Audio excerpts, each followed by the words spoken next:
bleed air is tapped off the engine and sent to the Bleed Air Supply System, or BAS, to provide air for pressurization. The air first passes through the pressure regulating shutoff valve, or PERSOV, which you learned about in the Bleed Air Supply System lesson. Remember that this main shutoff valve is electrically controlled. It is designed to fail in an open position should the valve lose power due to an electrical malfunction, ensuring continued cabin pressurization. As the air continues on its path, it is conditioned and cooled before it is sent to the pressurized section of the aircraft through ceiling vents and floor ducts for both the passengers and crew. Since areas like the tail section, baggage compartment, wings, and nose are not required to hold people or animals, the pressurized portion of the aircraft is limited to the places normally occupied by passengers and the pilot, and, maybe Radar the jet-setting dog. The Vision SF-50's pressure vessel is comprised of the area between the bulkhead aft of the most rearward seats to the bulkhead forward of the pilot's feet. The cabin door and egress window are located on the pressure vessel. The clamshell door and the plug-type egress window are outfitted with blade-style pressure seals to prevent pressurized air from leaking during operation.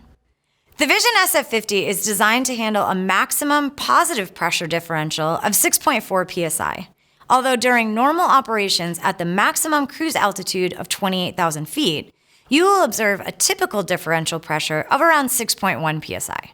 This will provide you, your passengers, and Radar the jet-setting dog with a comfortable maximum cabin altitude of just 8,000 feet while flying at an actual altitude of 28,000 feet. Now that we know where the Vision jet is pressurized, let's explore how cabin pressure is regulated. The Cabin Pressurization Control System, or CPCS, consists of a cabin pressure controller and a cabin pressurization monitor system, which are electrically powered. With avionics data gathered from the inputs of two static ports, the pressurization controllers modulate two outflow valves to maintain correct pressurization values during all phases of flight. The two outflow valves maintain an appropriate pressure differential, the difference between atmospheric pressure outside and inside the aircraft. They also prevent over or under pressure situations inside the pressure vessel. These valves are mounted on the aft bulkhead and are interconnected by a pneumatic line that allows them to work together. Should one outflow valve malfunction, the other is capable of providing normal system operation. Each outflow valve is equipped with a pair of safety devices called maximum altitude and maximum delta P limiters.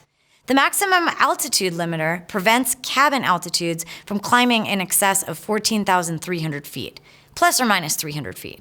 The maximum delta P, also known as the maximum pressure differential limiter, prevents overpressure from occurring. The two static ports that are part of this system are located on the belly of the fuselage. These ports sense static air and are solely used by the CPCS.